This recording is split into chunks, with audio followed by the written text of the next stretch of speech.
ڕاوەکردنی قورئانی پیرۆز. شارەزایانی بواری ڕاوەکاری قورئانی پیرۆز ڕایان وایە بۆ تەفسیرکردنی قورئان و ئەو زارا و دەستەواژانی کە ئاەتەکانی پێکەهێنن جگە لە شارەزایی لە چەند بوارێکی تایبەتدا کە پرۆسەی ڕاوەکردنەکە ساناکات پێویستە ڕاوەکار لە سەرەتاوە بزانێت کە دوو سەرچاوی سەرەکی هەیە بۆ تەفسیرکردن. یەکەم پێویستە بۆ ڕاوە و ماناکردنی قورئان و ڕوونکردنەوە و زاراوەکانی هەر پەنا بۆ قورئان خۆی ببرێت. ئەم ئاەت بۆ ئەو ئاەت و ئەم سوورەت بۆ ئەو سوورەت، چونکە قورئان وەک پرۆسەیەکی یەکگرتو خۆی تەواوەکات، واتە بە هێڵێکی پتەوی یەکگرتو بە یەکەوە بەستراوە و کەسی شارەزا کە چووە ناو ئاەتەکانەوە و زۆر بە سانایی ئەوەی بۆ دەرەکەوێت کە قورئان خۆی تەفسیرەکات و ئەگەر مفەسیر دەرکێکی بەهێزی هەبێت کەمتر پێویستی بە دەرەوەی قورئانە بێت. سەرچاوەی دووەمی ڕاوەی قورئان بریتیە لە ژیان و بەسەرهات و شێوازی مامەڵەکردنی پێغەمبەر صلی الله عليه وسلم لەگەڵ ژیاندا هاوسەنگ بە قورئانی پیرۆز، چونکە پێغەمبەر صلی الله عليه وعلى آله وسلم لە ژیانی خۆیدا هەوڵی داوە قورئانی پیرۆز لە بابەتێکی تیۆریۆ بکاتە شتێکی کردەیی، واتە قورئان لە ڕەوشت و ئاکاری پێغەمبەر صلی الله عليه وسلم ئەبێتە ئاکاری ئینسانی و بە دنیایی ئەکرێت. زۆر گرنگە ڕاوەکار توانای قۆڵبوونەوەی لەم دووبارەدا هەبێت و بتوانێت لەگەڵ واقعی کۆمەلگا و ڕۆحی تاکەکانی هاوسەنگ بکات. بەو مانای ئەگەر قورئان وەکو مەتن بۆ تێکڕایی مرۆڤایەتی هاتبێت، ئەوە تەفسیر بتوانێت تایبەتمەندی بدات بە کۆمەلگاکەی خۆی. بەو مانای پشتی تایبەت لە قورئانی پیرۆز بە نسیبی ئەو کۆمەلگایە بکات. پرسیارەکە لێرەدایە: ئایا ئێمە وەک کورد خاوەنی ڕاوەکاری قورئانین بەمانە قوڵ و فراوانەکەی؟ ئایا تەفسیری کوردی توانیوێتی لە ڕۆحی کۆمەلگای ئێمە نزیک بکەوێتەوە؟ ئایا ڕاوەکارانی ئێمە چیان کردووە بەسەر چاوەی سەرەکی بۆ ڕاوەی تەفسیرەکەیان؟ تەفسیری قورئان بریتیە لە ماناکردن و ڕوونکردنەوەی مەبەستی قورئان کە خوای گەورە مەبەستی لەو ئاەتە چییە، لەو ئاەتانە چییە، بە ئەندازەی توانای بەشەر، یعنی ئینسانەکان چەندێک دەتوانن لێی تێبگەن بە پێی ئەوەی کەواکو تەبەن ئەم قورئانە بە زمانی عەرەبی هاتووە، بە پێی شارەزایان لە یاسا و ڕێساکانی زمانی عەرەبی و بە پێی ئەو مقدارە تەفسیر و ڕاوەی کە لە پێغەمبەر صلی الله عليه وسلم و هاوڵانەوە بە ڕیوایەتی صحیح هاتووە. دیارە پێغەمبەری خوا و هاوڵان صلی الله عليه وسلم بەشێک لە قورئانیان معنا کردووە، تەفسیر و ڕاوە کردووە. ئەو بەشەی کە معنا کراوە و لێکدانەوەی بۆ کراوە لەلایەن پێغەمبەر صلی الله عليه وسلم و لەلایەن سەحابە و ڕیوایەتەکەی ڕاست و دروست بێ، ئەوە بەشێکە لە تەفسیر. و بەشێکی کەی تەفسیر لە ناو قورئان خۆیەتی، وەکو بعض مفەسرین ئەفەرمون القورئان يفسر بعضه بعضا، هەندێک ئاەت هەیە لە شوێنەکە بە کورتی باس کراوە، لە شوێنێکدا تەوزیحی دراوە. هەندێک شتێ لە شوێنێکی قورئانە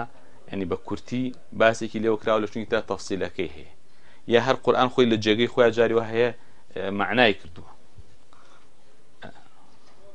مەسا باسی الحاقەکە فەرمێ الحاقة ما الحاقة وما أدراك ما الحاقة، ینی ڕوونی ئەکاتەوە مەسا لە شوێنێکی. ئەوە تەفسیرە. مەبەستیش سوود و قازانجی تەفسیریش بۆ ئەوەیە ئەم قورئانە بۆ ئەوە هاتووەتە خوارەوە ببێتە یاسا و بەرنامەی ژیانی خەڵک جێبەجێ بکات لە ژیانی ڕۆژانەیە.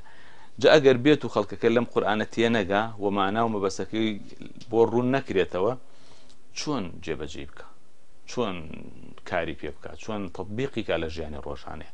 لەبەرەوە مەبەست لە تەفسیرکردنی قورئان ئەوەیە مەبەستی خوای گەورە لە قورئانە کە ئەم ئەخیر پەیامەیەتی ناردوێتی بۆ سەرزەوی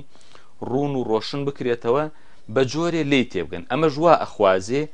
تەفسیری قورئان بۆ هەر گەل و میلەتێ بە زمانی خۆیان تەفسیر بکرێ. ئێستا میلەتی کورد ئەگەر تەفسیری قورئان بە کوردی نەکرێ، کابرایەکی ئاسایی کورد کە عەرەبی نازانێت لێی تێناگات. ئەگەر تەفسیرێکی عەرەبی شەبێ یا تەفسیرێکی ئینگلیزی هەبێ،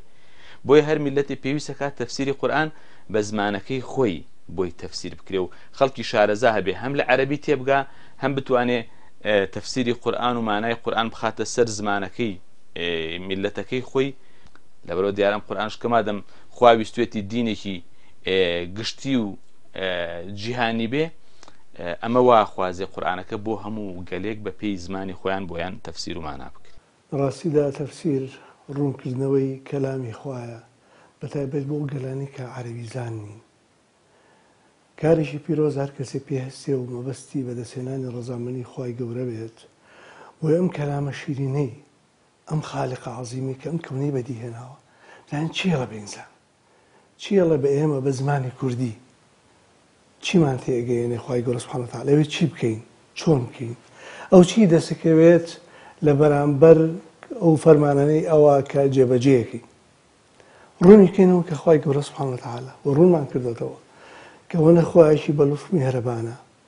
لە بەرامبەری ئەوەی کە ئێمە عەبدایەتی ئەوەکەین هەر بۆ دنیاشمان قازانجا پاداشی زۆریشی بۆ ئامادە کردوین. لە لایەکی ترەوە ئەگەر بەگوێی نەکەین فەرمانبەرداری نەکەین هەم خۆمان زەرەر دەکەین لە کۆمەڵگەیە و هەم سزا و تۆڵەشی هەیە بە مەرجێ ئەگەر تەوبەیەکی ڕاستەقینە بەری نەگرێت. جا لە ڕاستیە تێگەیشتن لە قورئان بەهۆی تەفسیرەوە بێت. بزانین خوای گەورە بەتایبەتی هەر زوروفێک هەر زەمانێک ئەبێت تەطویرێک ببێت لە تەفسیرکردنیە، چونکە معانیەکانی قورئان زۆر واسعن، بۆ هەموو سەردەمەکان هاتوون، بۆ هەموو زەمانەکان هاتوون، بۆ هەموو میلەتان هاتوون، بۆ هەموو ئاستەکان هاتوون. ئەبێ ڕوون بکرێتەوە بۆ خەڵکە کە ئەم قورئانە کتێبێکە کۆن نابێ، تازەترین کتێبی ئاسمانیە. تەورات و ئینجیل کۆنترن، سوحوفی حەزرەتی موسا و ئیبراهیم کۆنترن، بەزەم تازەترینە. هەرچەنە لە یەک سەرچاوە هاتوون، بەڵام ئەمەیان شەریعەتەکەیشی بۆوە هاتووە کە پیادە بکرێت کە کۆمەڵگەی ئینسانی بۆوە بەختەوەرە بێت. لە ڕاستیە تێگەیشتن لە قورئان هەم دڵ و دەروونی ئینسان وەکو تاک ئاسووداکە، چێژ لە عیبادەت و پەرستشەکان وەرەگرێت، هەست دەکات ئەم خالیقە زۆر بەبەستێتی ئەم ئینسانی کە دروستکاری خۆیەتی ڕێک و پێک بێت، ئازادیشی یاوەتێ و ئەزانێت چاکیش ئەزانێت کە لاوازی ڕووی تێئەکات، شەیطانیش بۆ وەسوەسەی خراپ کاریگەری هەیە لەسەری، لەبەرەوە دەواازەی تەوبەشی بۆ هەڵا کردووە. لە چەندەها ئایەتی قورئانە مژدە ئەدا بە عەبدەکانی کە ناوبێت دەبن کە بەردەوام تەوبە بکەن، داوای لێخۆشبوونی لێ بکەن. ئەو زاتێکە ئەو پەڕی لێخۆشبوونی لە بوردەی هەیە. ئەگەر گوناهی عەبدەکان ئەوەنە زۆر بێ حەتا بەری ئاسمان بگرێ، خوای گەورە ئەگەر بە تەوبەیەکی ڕاستەقینە، بە تەوبەیەکی چاو بە ئاسرینەوە زۆر ئامادەیە کە بە تاوەتی لێخۆشبووی و چاوپۆشی بکات. تەفسیر لە چاوگی فەسرەوە هاتووە. فەسر بۆ خۆی چاوگە، بەڵام چاوگێکە وەرگیراوە لە چاوگێکی بنەڕەتی کە فەسرە. فەسر واتە ڕوونکردنەوە و کەشفکردن. لەم مەعنا لوغەویەوە وەرگیراوە بۆ مەعنایەکی ئیستیلاحی، واتە لێکدانەوە و ڕاوەکردنی ئایەتەکانی قورئانی پیرۆز لەسەر بنەماکانی یاساکانی زمان، یاساکانی عورف، یاساکانی فقه، ئەو یاسایانەی کە زانستمەندانی جیهانی ئیسلامی لەسەر ڕێکەوتوون بە مەبەستی تێگەیشتنی مەرام و مەبەستی وحی ئیلاهی. ئەمە ڕەنگە پێناسەیەک بێت کە گونجاو بێ، چونکە تەفسیر هەر چۆنێک بێ پرۆسەیەکی ئینسانیە. ئینسانەکان دێن تەفسیرەکەن، ئەیانەوێ بزانن خوای پەروەردگار لە فڵان ئایەتا مەبەستی چییە، لە فڵان وشەدا مەبەستی چییە. بەڵام هەندێک تەفسیرمان هەیە کە پێغەمبەری خوا صلی الله علیه وسلم کردوێتی بۆ ئایەتەکانی قورئان، ڕوونکردنەوەیەکی زیاترە. ئەو ڕوونکردنەوانە حسابی وحی و سروشی ئیلاهیان بۆ دەکرێت. گرنگیەکەی لەوەدایە کە بەڵێ قورئان وەکو ئایەتەکانی محکەمن و لە ڕووی ئەداکردن و تەنانەت ماناکردنیەوە ئاسانیشە، بەڵام ئاسانە بۆ ئەهلی عیلم. یعنی ئەگەر ئالیەت و میکانیزمی پێویستمان نەبێ ناتوانین لە ئایەتەکانی قورئان تێبگەین. وەکو وایە بڵێ کاکە خۆ یاساکان کتێبێ لە هەر علمێکە لە پزیشکی ئاگەرێک ئینگلیزی بزانێ ئاياتوانێ بێ بە پزیشک نەخێر چونکە جگەل لەو دەقانی کە لە کتێبە پزیشکەکانە هەیە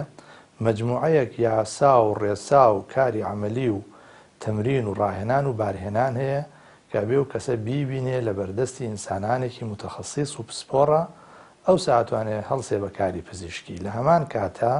بە هەمان شێوە ئاەتەکانی قورئان بەڵێ بە زمانی عەرەبین بەڵێ بە پێی یاساکانی زمانی عەرەبین بەڵ پێی ئوسلوب و ڕیتمی زمانی عەرەبی خوای پەروەردگار ناردوێتێ خوارەوە بەڵام پێکەوە بەستنی ئاەتەکان و لێکدانەوەیان بە دیدگایەکی کولی بە شێوەیە کە ئاەتەکان لێک دانەبڕێن و مانا و کاکڵەی ماناکان بدا بەدەستەوە ئەوە کاری پسپۆڕانە کاری هەموو ئینسانێک نییە تفسير بمعنى لك دانوي هر مقصدي شارع حكيم كنص قرآني أنا وتقواره أقرأون صبلين بسم الله الرحمن الرحيم النص كلا بشكل آيات كان سورة الحمد مفسرك ديوت يبقى شيء بسم الله الرحمن الرحيم يعني شيء تيجي شل مقصدي شارعي حكيم بكر استكاني زمان بو خلفيتي مجوي كهيا بو تاولي لك دانو كاني وشيك بزاروا بو مصطلحي كباول وكاته أو كرسي بدسي مفسرك وهي ديوت بقى تنزيكترين معنا كشارعي حكيم ببستي بو أمام بيدو تفسير گرنجەکی لەوەدایە کە گوتاری خۆی گەورە و میهرەبان بۆ بەشەر هاتووە بەشەر دەبێ تێبگات لە مەقسەدی شارع چییە هەتاوکو کاری پێ بکات باوەڕی پێ بهێنێ ئیشی پێ بکات کاری پێ بکات لەبەرەوە یەکێک لە وەزیفە هەرە گرنگەکان کە فقی لەسەر بنیاتەن دێ ئەحکامی لەسەر بنیاتەن دێ سلوکیات وەرزکۆتی لەسەر بنیاتەن دێ عقایدی لەسەر بنیاتەن دێ ئەو کتێبە فقی کۆنانی کە لە مودای 1000 ساڵ لەمە بەراتاوکو ئێستاکە نووساون لەسەر دقێک تەفسیری دقی مفەسیرێک هاتووەتەکایەوە بۆیە من پێم وایە وەزیفەی مفەسیر وەزیفەی یەکەمی لێکدانەوەی قورئانە وەزیفەی یەکەمی شیتەڵکردنی مانەکانی قورئانە کە لەسەر ئەساسی ئەوە جارێکی دیکە قورئان دەبێتە بەشێک لە ژیانی عەمەلی و ژیانی هەرسوکەوتی ڕۆژانەی تاک و کۆمەلگای مسلمان تفسیر واتە ڕوونکردنەوە و بەیانکردنی کەلامی خوای گەورە کە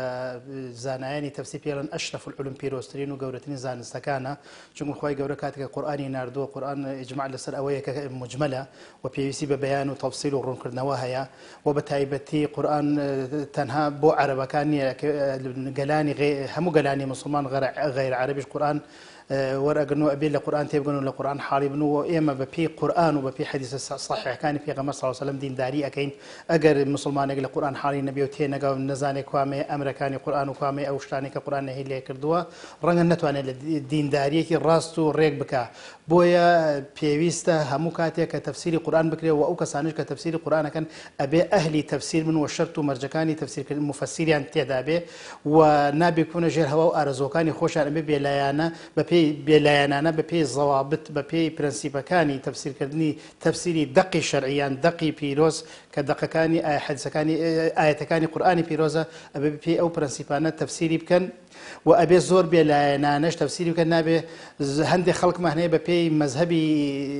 مەصلحی خۆی بە پێی مەذهبی فقهی خۆی بە پێی مەذهبی فکری خۆی تەفسیری ئەکا یەکێک لە شەرت و مەرجەکانی مفەسیر ئەوەیە بێلایەن بێت و زمانی عەرەبی چۆن تەفسیر ئەکرێ واتای ئەو دەقە ئەو جملەیە چۆن ئەبێ بۆ شێوەیە تەفسیری بکە و یەکێکە لە عیلمە هەرە پیرۆزەکانی علومە شەرعی ئیسلامیەکان تەفسیر بریتێ لە ڕوونکردنەوەی مەبەستی خوا لە قورئان بە پێی توانای بەشەر معنای وایە خودی قورئانەکە لەو بەشەیە پێوتێت تەفسیر کە قورئان خۆی هەندێکی تەفسیرەکە ئێستا مەسا تەفسیری ئیبن کەثیر ڕەزا و ڕەحمەتی خوای لێبێ کە یەکێکە لە مفەسیرین قورئان زۆرتر تەفسیر بە مەئثورە یعنی پێشا قورئان بە قورئان معناکە قورئان بە حەدیثی پێغەمبەر معناکە پاشان قورئان بە بۆچوون و تەفسیری سەحابە معناکە دەی ئەمە لە بەشێکیانە تەفسیری قورئان خۆی تەفسیری خۆیەکە بەڵام ئەمە هەموو قورئان تەفسیر نەکراوە بەم جۆرە بەشێک لە ئاەتەکانی قورئان بەم جۆرە لەناو خۆدی قورئانە معنا کرابێ لەبەرەوە بەشەکەی تریەتە سەرۆکەوەکو ئینسانەکان بیکەن ئینسانەکان هەر لە پێغەمبەرەوە ئەیگرێتەوە صلی الله علیه و سلم تا سەحابە تا عولەما و زانایانی ئیسلامە بەڵام دیارە عولەمایانش کۆمەڵێک مەرج و شەرت و پێوەریان هەیە بۆ تەفسیر وانی هەر کەسی هەڵسێ و تەفسیر بکا بە کەیفی خۆی یعنی بێ و کابرا لە علومی قورئان شارەزا بێ لە زمانی عەرەبی شارەزا بێ بە بەلاغەیەوە بە نەحویەوە بە سەرفیوە هەتا لە ئوسولی فقه شارەزا بێ ئەم یاسا و ڕێسانەی کەواوکو تێگەشتنی زمانی عەربی و قورئانەکەی پێزانێ ئەمووی هەمووی زائیدەنەوە ئەم ئینسانە خۆی مەوهیبە و توانایەکی هەبێت لە ماناکردنی قورئانە لەو یاسا و ڕێسایانە دەرنەچی ئەو مەرجانەکە واکو زانایان بۆ مفەسیریان داناوە ئەنجا ئەمە توانێت تەفسیری قورئان بکە. وانە کەسێ مەسا زمانی عەربی ئەزانێ بۆ نمونە بە تەنها شارەزای لە قورئان نییە ئەمە بۆی نییە تەفسیری قورئان بکە. مەسا قورئان عەلاقەی بە قیرائاتەوە هەیە، عەلاقەی بە جۆری خوێندنەوە هەیە، عەلاقەی بە مەکی و مەدەنیوە هەیە. یعنی تۆ کاتی ئاەتێک تەفسیرەکەی لە سوورەتێکی مەکیە هاتوو دوای ئەو بابەتە لە سوورەتێکی مەدەنیا بە جۆرێکی کە هاتووە ئەوە مفەسیرە ئاگای لە مەکی و مەدەنی و پێش و دوای ئاەتەکان و نازڵبوونیان هەیە ئەزانێ ئەبێ سەبەب نزول بزانی هۆی هاتنە خوارەوەی ئاەتەکان جاری وای هۆی هاتنە خوارەوەی ئاەتێک معناکە گۆڕانی گەورە بەسەرا دێنێ ئەگەر ئاگات لێ بێ و ئەگەر ئاگات دێنێ بێ بە شێوەیەکی کە معنایەکەی ئەوە ڕووی داوە لە زمانی مەسا سەحابە یەکێک لە ینی خەلیفەکان جوابێک بۆ ئیبن عەباسە نێرێ ئەڵێ هەر کەسێ ئەگەر شتێکی پێخۆش بێ خوا عەزابی بە ئەوە هەمومان عەزابە درێن ئێوە جا تۆ چی دەڵ ئەو ئاەتە داوە ئەو ئاەتە لە خەڵکی تری ئەهلی کتابەوانە هاتووتە خوارەوە لە خزمەت پێغەمبەرا کاتێ شتێکیان شاردەوە وایان نیشاندا چاکیان لەگەڵ پێغەمبەرا کردووە خوای گەورە بۆ پێغەمبەر ڕوون کردو کە ئەمانە وای نیشاندەن چاکیان کردو کەچی خوای گەورە کەشفی نەوایە و نێتە خراپەکەیانەکە ئەمە بە موسڵمان نیە ئەم ئاەتە عەلاقەی بە موسڵمانەوە نییە سێرەکەی سەبەب نزولەکە لەوێ ڕۆشنی کردەوە ئەم ئاەتە مانایەکی هەیە مەبەسە بە خەڵکێکی ئەهلی کتابە و هاتوون جۆرە فێڵێکیان کردو و وایان نیشانداوەکەواکو دڵسۆز و ڕازگۆن لەگەڵ پێغەمبەر صلی الله علیه وسلم ئەوە ناکرێت تۆ ئەم ئاەتە ببڕی بەسەر موسڵمانێکە. البته تفسير بمعنى ترجمانية لبروا تفسير بتفصيل بيته حتى القرآن خود تفاسير عربي زورة رول كرنوي زياترة بو دقة قرآن كان چونکە دقة قرآن كان معاني زور هەڵەگرن هەلو کوتیشم بۆ هەموو سەردەمەکان بۆ هەموو ئەستەکان هاتووە بەتابەتی لەم سەردەمە ئەجازی علمی پێیا بوو کە ئەوە دەری ئەخات کە ئەم قورئانە فعلا کەلامی خالقم کەونەیە بەم هەموو ئەسرارەی زانیوە و ئەزانێت. ئێستا ئینسان بۆ هەموو محاولەی ئەتوانێت پسپۆڕی وەرگرێت جوزئیاتێکی زۆر چووکە مەسەڵەن ئەو کەسانێک پزیشکی توانێت پسپۆڕ لە یەکێک لە نەخۆشیەکانی چاوە لە یەکێک لە نەخۆشیەکانی گوێیە جارێ مەسەلەی ئەعساب و مێشک سەلام سوڕماوە تەعەجوبەکەن ئەمە سرارە ئەمە هەمووی قورئان ئاماژەی بۆ ئەکات ئاماژە بۆ ئەکات کە خالیق ئەم کەونە بە وردەکاریەکانی ئاگادارە مسقالە زەڕێکی لە ئاسمان و لە زەوی لێون نابێ لێی پەنهان نییە بە هیچ شێوەیەک لە هیچ کاتێکە. لەبەرەوە ئەم قورئانە بەو شێوەیە پێویستی بە ڕوونکردنەوەیە بەردەوامیش ڕوونکردنەوەی بەشەری بەتایبەتی ئەوانەی کە بە دڵسۆزانە بەبەستیانە ئەم قورئانە بگێنن بە خەڵک بیکەنە مایەی هیدایەتی خەڵک خۆی قورئان هیدایەتە بۆ هیدایەت و بەرچاوڕوونی و ئاڕاستەکردنی ئینسان هاتووە ئەوانە پێویستیان بەوەی کە بەردەوام لە ڕوانگەی علم و زانستەوە لە ڕوانگەی پێداویستیەکان کە بەردەوام نێوە بنەوە تەفسیری بکەن و ڕوونی بکەنەوە بۆ خەڵکە. طبعاً تەفسیر پرۆسەیەکی ئینسانیە کارێکە ئینسانەکانێکە بەڵام بە ئەندازەی نزیکبوونی لە مەرام و مەقسەدی قورئان ئەو تەفسیرە شەفافیەت و جوانی و پیرۆزی دەسەکەوێت. تەماشاکەی لە ناو مفەسیرینە ئەوانەیان کە زاناتر و داناتر و خواناستر و نزیکترن لە خوای پەروەردگار بۆن و بەرامەی تەفسیرەکانیان شیرینتر و سازگارترە بە ڕۆحی مرۆڤ. بۆیە ئینسانیە بەڵام هەرچەنە و ئینسانە نزیکتر بێ لە خودا بۆن و بەرامەی تەفسیرەکەی قودسیتر و پیرۆزتر ئەبێ. يعني بالتأكيد ئێمە ناتوانین بڵین هیچ بە هیچ شێوازە هیچ مفەسیرێک و هیچ کەسێک ناتوانێت ئیدعای ئەو بکات کە تەفسیرەکەی ئەو تەفسیرێکی ئیلاهیە هەرچی دەوترێت لەسەر دەقەکانی ئیلاهی دەقەکە خۆی دەقێکی ئیلاهیە دەقێکی مقدسە معلومە بەڵام هەموو تێگەیشتەکانی ئێمە لە تەفسیرەوە بیگرە هەتاکو فقه و هەتاکو تێگەیشتن لە حەدیث و هەتاکو ئەو شتەی کە دەگوترێ لە مەنزومەیەکە کە دەبێتە ناوی مەنزومەی کولتوری ئیسلامی و سەقافەی ئیسلامیە کە تەفسیریش بەشێکەوە لەبەرەوە هیچ مفەسیرێک بە قەتعی ناتوانێت ئیدعای ئەو بکات کە قسەکانی ئەو قسەی خوددان بەڵکو قسەکانی ئەو قسێکی بەشەریە بە مانایکی دیکە بەشەر هەڵدەسێ بە لێکدانەوەی مانەکانی قورئان مەرج نییە ڕاوپڕ پێکاوێتی بەڵام مەرجە کە ئەو تەفسیرە ئەو لێکدانەوەی لێکدانەوەی سەحیح بێ بە کەرەستە و بە ئالیات و بە شێوازەکانی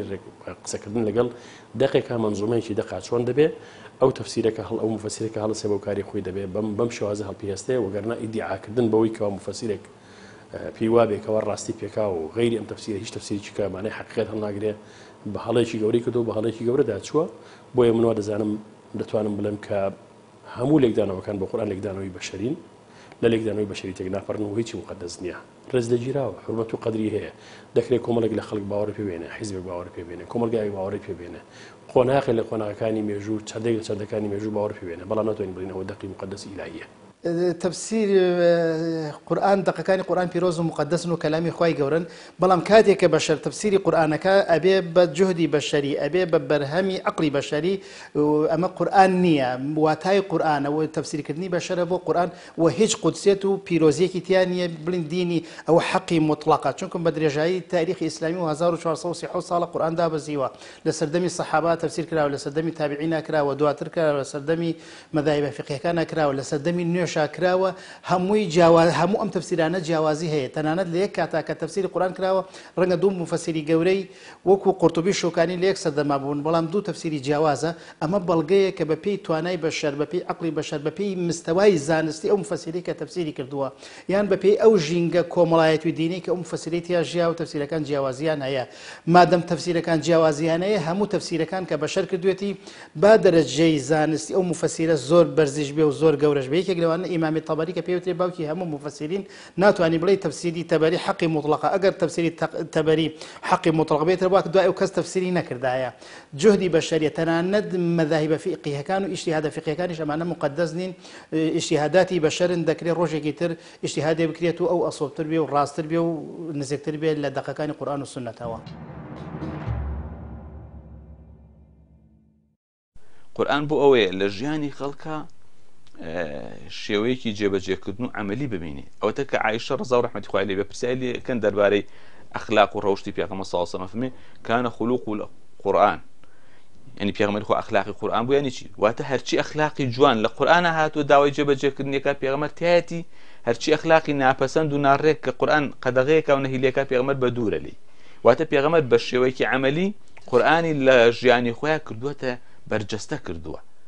بەرجەستە کردووە لەبەرەوە ئەسڵەن قورآن بۆ هاتووە لە ژیانە بە عەمەلی بکرێ ژیان هەموو چمکەکانی ژیان بگرێتەوە بۆ نەهاتووە لە تاقێکا و کوشتێکی پیرۆز دانرێ لەسەر بێستانی هەڵواسرێ مەسلا بۆ نەخۆشێک بەسەر نەخۆشێکە لای نەخۆشەکە دانرێ بۆ شفای بخوێنێتەوە بەڵێ ئەو ئیسفادانەشی هەبێ بەڵام کاری سەرەکی قورآن بۆیە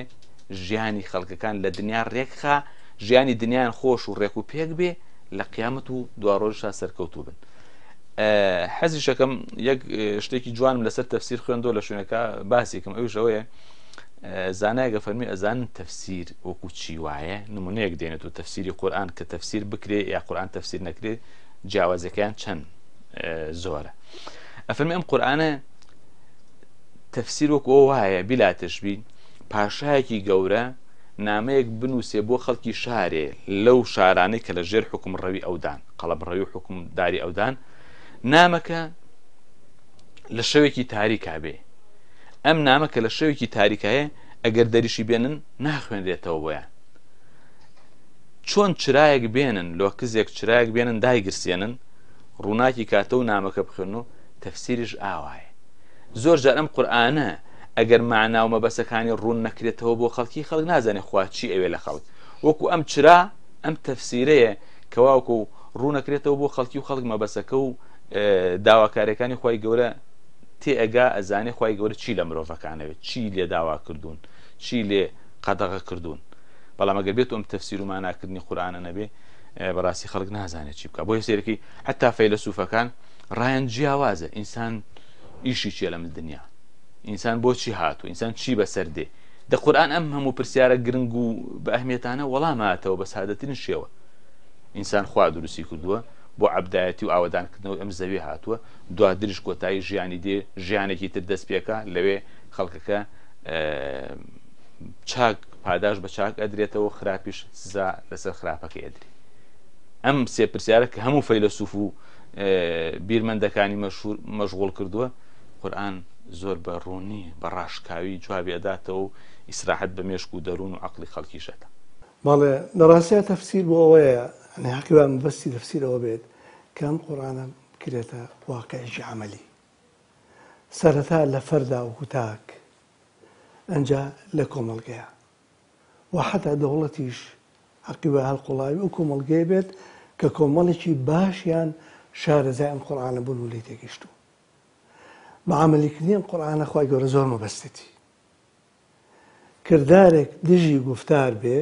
خوای گەورە زۆر ڕکلێتی يا أيها الذين آمنوا لما تقولون ما لا تفعلون قول مخالف فعل بيت خوای گەورە ڕەشاکە كبر مقتا عند الله أن تقولوا ما لا تفعلون يعني مقت أو فريرقي خوای گەورە شتێ بکەن و دژی بن لەبەرەوە بە عەمەلیکردنی مطابقەی قول و فعل زۆر مەبەستە خوای گەورە زۆر مەبەستێتی کە ئێمە ناخمان لەگەڵ ڕواڵەتمانە وەکو یەک بێ ئیزدیواجیەت نەبێت لە شەخسیەتمانە لە ماڵەوە کەسایەتێکی تووڕە عەسەبی شێتەبع بین لە دەریشەوە کەسێکی ئارام و لەسەرخۆ یا بە پێچەوانەوە لە دەرەوە تەسەڕوفاتی ناشرین بنوێنی گوناهی گەورە بکەی لەبەر چاوی خەڵک بەڵام لە ماڵە شێوازێکی تربی ئەم ئیزدیواجیەتە خوای گەورە قبوڵی نییە ئەمە شێوازێکە لە شێوازی ڕیاکاری لەبەرەوە ئیسلام ئەیەوێت ئەم قورئان ئەیەوێت ئەم ئینسانە مەسیرێک بگرێتە بەرەو لای خوا هەمیشە ئەحساسی بکە کامێری شاراوەی لەسەر ئەنی فعلا خوای گەورە سوبحانەهو وتەعالا دوو کیڕامەن کاتبین یعلمون ما تفعلون داناوە بۆچی بۆەوەی کەوا تەسویری ئێمە کردەوەی ئێمە بکە تەسجیلی ئەقوالی ئێمە بکە چونکە یومئذ یصدر الناس أشتاتا ليروا أعمالهم ليروا دیارە بیانە ونیانەی بینەوە دیارە تەسویر کراوە بە جیهازی زۆر متەتەویر لەبەی کە ئێستا هەیە و ئینسان پێی پێ بردووە ئەمە ئینسان پێی پێ بردووە بەهۆی ئەو بەشە علموزانستەی کە خوای گەورە پێبەخشیوە بەهۆی ئەو مادانەی کە توانای ئیلتیقاتی سەوت و سوورەیان هەیە ئاخر ئەو مادانە ئەگەر خوای گەورە توانای وەرگرتنی سەوت و سووری پێ نەبەخشی نایە چی ئەیتوانی بیکە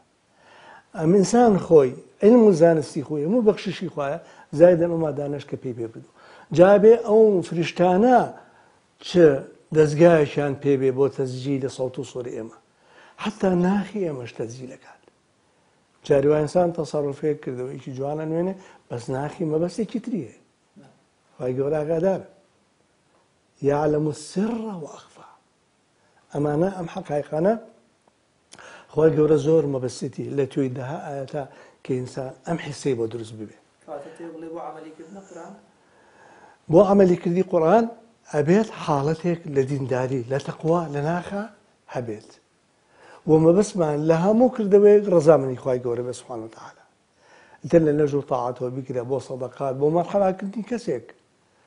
بە بازار ئاڕۆی بەبەستت چییە تەماشاکردن خوای گەورە پێمان ئەفەرمێ یعلم خائنة الأعین وما تخفی الصدور چاوێک بە خیانەت سەیرەکە من و تۆ لەوانە هەستی پێ نەکەین خوای گەورە ئیزانێت بەڵکو ناخی ئینسان وما تخفی الصدور چی شاراوەتەوە لەم دڵ و دەروونەیە خوای گەورە پێزانێت لەبەرەوە بە عەمەلیکردنی ئەم قورئانە زۆر پێویستە بەتایبەتی من زۆر جار بە گەنجەکان ئەڵێم بەڕێزینە وام بە گەنجێتی غەڕامە بن بەخوا چەند ساڵێکی کۆمەتان لێ بە سەحەت غەڕامە بن کتوپڕ نەخۆشی پیا بێ لە ئینسان بە تەمەن غەڕامە بن کتوپڕ باڵانسی حەیاتی ئێمە بەرەو سفرە چێ شەحن بەرەو تاوابوونە چێ کاتێکە زانی کۆتاییە لەبەرەوە ئەم دەرفەتە دەرفەتێکی زێڕینە ژیانی دنیا زێڕینە با بەهەشتی پێ بکڕی ئەویش بەوەی کەوا بە عەمەلی تەمسیلی ئەم دینە بکەین بە عەمەلی ببینە نمونەیەکی جوان لەم کۆمەڵگەیە ئەگەر گوڵ نین با دڕک نەبین بە هەوڵێن بەردەوام گوڵ بین چیمان لە چیسە چێ بەخوا خۆت زۆر ئاسوودابی هەر وەکو جایزەیەکی پێشەکی مقدمەیەکی ئیلاهی وایە بۆ ئینسان چاکاکە خۆی مرتاح دڵی خۆشە بێ هەر لە دنیا پاداشتی نەبڕاوەش لە قیامەتە ژیانی ئەو دیوی مردنە کە قورئان پێماڵە ئەگەر ئێمە لەم چەند ڕۆژەی حەیاتە بتوانین بە عەمەلی ئەو خوای گەورەی لە خۆمان ڕازی بکەین ئەوەی تر لەو دیوە باشتێکی بۆ ڕازێنێنیتەوە نەمردنی تایە نە پیری تایە نە نەخۆشی تایە نە کێشە و مشکلاتی تایە نە هەژاری تایە نە نەزانینی تایە هەموو شت بەدڵی تۆ بۆ هەمیشە و هەتاتایی خۆی لە ڕاستیە قورئان بۆ جێبەجێکردنە لە ژیانی ئێستای مرۆڤەکانە بۆیە هیچ نەقسێک نییە بۆ قورئان ئەگەر کەسێک بێت تەفسیری کاتێی بگا بە پێی زانستەکانی سەردەمی خۆی بە دیدگایەکی دنیایی سەیری قورئان بکە و کاتێک کە کاری پێەکەیت و عەمەلی پێەکەیت و ئەیکەی بە ڕەفتاری ڕۆژانەت دیسانە و کاتەش هەربێ بە کارێکی دنیایی یعنی ئەم دنیاە شتێکی وا بێزراو نییە وەکو هەندێک کەس پێناسەیەکەن دنیا کاتێک خەتەرە کە خۆی بێ بە هەدەف بێ بە ئامانج ئەگینا ئەگەر ئەم قورئانە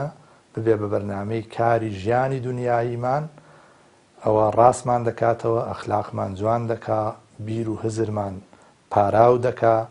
بینین و ئەندێشەمان زاخاو دەدا لە ئەنجامیشە دنیامان بۆ خۆشەکە و لە ئامانجیشە ئاخیرەتمان بۆ بەهرەوەر و پیرۆز و خاوەن فەڕ دەکا کە باسی عملیکردنی قورئانەکەین ئەم قورئانە خوای پەروەردگار وا ناردوێتی لە تاکێکەوە تا خێزانێک لە خێزانێکەوە تا شارێک تا کۆمەڵگایەک تا وڵاتێک و تا کۆمەڵگای مرۆڤایەت توان کاری پێ بکەن بە پێی توانای خۆیان ڕێک وەکو ئاو ئەو ئاوەی کە لە زەویدایە هەر تاکێک بە ئەندازەی توانا و پێداویستیەکانی خۆی لی بەهرەمەند دەبێ هەر خێزانێک بە ئەندازەی توانا و پێداویستی خۆی هەر کۆمەڵگایەک بە ئەندازەی توانا و پێداویستی خۆی ئەو ئاوە کە تێکەڵی جەستەی مرۆڤە بێ چۆن ئەو جەستەیە پێی ئەبوژێتەوە و درێژە بە ژیانەدا قورئانیش کە تێکەڵی گیانی مرۆڤەکانە بێ و تێکەڵی گیانی خێزانەکانە بێ و تێکەڵی گیانی مرۆڤایەتی دەبێ بەو ئەندازەی تێکەڵبوونە ڕەنگەداتەوە لە سلووکی مرۆڤەکانە ڕەنگەداتەوە لە سلووکی خێزانەکانە ڕەنگەداتەوە لە سلووکی تاکەکانە بۆیە وەکو چۆن ئاو وەجعلنا من الماء كل شيء حي لە عالەمی مادیاتە ئاو پێداویستیە بۆ هەموو جۆرە ژیانێک بە هەمان شێوە لە عالەمی معنەویات و ئەخلاق و ڕەفتار و لایەنی دەرونی ئینسانیشە ئاەتەکانی قورئان ڕۆڵی ئاو دەبینن بۆ بوژانەوە و درێژە پێدانی ژیانی معنەوی و ڕوحانی بەبێ قورئان نە معنەویەت نە معریفە و عیرفانی ئیسلامی گەشە ناکا و برە و پەیدا ناکە بۆی هەموو موسڵمانێک پێویستە بەو ڕوانگەیەوە لە قورئان بڕوانێ و بەو ڕوانگەیەوە خەریکی تەفسیر و لێکدانەوەی ئاەتەکانی قورئان بێ و نزیک ببێتەوە لە ئەهلی زیکر ئەوانەی کە ئەهلی تەفسیرن ئەوانەی کە شارەزان و ئەوانەی کە ئەهلی عیلم شاهدی بۆ زانایی و دانایی و خواناسیان دەدەن بەتەکید قورئانی پیرۆز دەقێکە هاتووە بۆ ڕێخستنی دنیا هاتووە یەکەم بۆ ڕێخستنی مرۆڤەکان لەگەڵ یەکتری هاتووە بۆ ڕێخستنی مرۆڤەکان لەگەڵ خودای خۆیان هاتووە بۆ تەنزیمکردنی حاڵەتی بەشەر لەگەڵ خودی خۆی و ناخی خۆی داهاتووە بە هەرسی ئاراستەکەیە بە هەرسی ئاسۆکەدا مرۆڤ پەیوەندی خۆی دروستەکاتەوە جارێکی دیکە سروشتی ڕێخستنەوەی و پەیوەندی بۆ هەرسی ئاستەکە دەبێت لە دنیادا بێت کەواتە ساحە و گۆڕەپانی جێبەجێکردنی دەقێکی ئیلاهی لە سەرزەویدا و لە دنیادایە بۆیە بیرکردنەوە لە ئاخرەتیش هەر لەبێت لە دنیادا بێ بەرنامەدانان بۆ ئاخرەتیش دەبێت لە ڕێی کێڵگەکانی دنیاەوە بێت لەبەرەوە منوا دەزانم بە هەموو معنایەک دەبێت دنیایەک هەبێ چاکە و خراپی تێدا بێت دنیایەک هەبێ سەوز و زەردی تێدا بێت دنیایەک هەبێ هەموو ڕەنگەکانی دنیای تێدا بێت دنیایەک هەبێ ئاوێزە بێ بۆی ئەم دنیا ئاوێزەیە هەموو ڕەنگەکان لە خۆ بگرێ هەموو شێوازەکان لە خۆ بگرێ پیری و جوانی و گەنجی و ژن و پیا لە خۆ بگرێ بۆی بەفعلی تۆ بتوانێت لە ئەم ئاوێزەیەدا لە ئەم چەلگە دنیاەدا ڕاوە و شیتەڵی مانەکانی قورئان بکەی بۆی بەفعلی ساحی ڕاستەقینەی لێکدانەوەی قورئان دنیایە نەک ئاخرەت ئەوەی کە لە هەرێمی کوردستانە من دەیبینم بە تەفسیرەکان ڕێز و حورمەتی زۆرم بۆ ئەو مامۆستا بەڕێزانەی کە تشیتەڵی مانەکانی قورئانیان کردووە بە تایبەتی ئەوانەی کە دەق و دەق کەلیماتەکان وەردەگێڕن سەر زمانی کوردی و هەندێکی دیکەشان پشتە بەرسن بە تەرجمەکردنی هەندێک لە مفەسەرەکانی دیکە ئێمە بەمە بۆ معنایە مفەسیرێکمان نێجگە لە مامۆستا بەڵام محەممەدی کۆیی کاتی خۆی کە مەلای گەورەکە و تەفسیری نووسیوە